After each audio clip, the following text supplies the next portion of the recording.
Bonsoir Lisette, ça va? Vas-y, remonte. C'est dans son appartement que Lalita, adhérente du CEL à Guyancourt depuis 3 ans, reçoit Lisette, inscrite elle depuis 1 an et demi.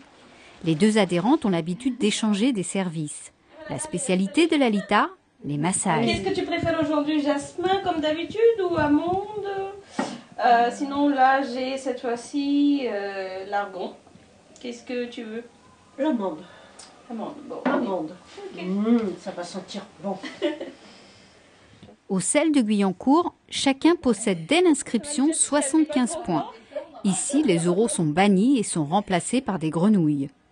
Par exemple, quelqu'un qui a besoin qu'on vienne jardiner chez lui, puis on demande de l'aide, on met une annonce. Et en fonction de la personne qui dit oui, j'accepte de vous couper, je sais pas, de tailler la haie par exemple pour 2 heures, en échange vous me donnez 50 grenouilles. Si on est d'accord, on négocie le nombre de grenouilles. Si on est d'accord, on accepte. À ce moment-là, la personne qui a un jardin, qui avait besoin de cette aide, donne 50 grenouilles à l'autre personne.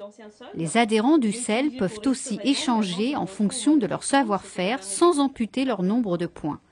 Lisette a gardé la fille de Lalita durant plusieurs jours après l'école. Le massage ne lui coûtera donc aucune grenouille ce soir. Comme on vit dans une société de consommation, moi ce qui m'a vraiment attirée dans un premier temps, c'était, voilà, tout est recyclé.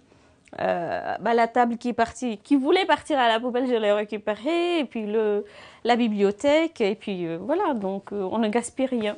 Quand je dis, par exemple, dans ma famille, on me dit, tiens, t'as une nouvelle robe? J'ai, ouais, elle m'a coûté une grenouille. Le concept séduit de plus en plus par ces temps de crise.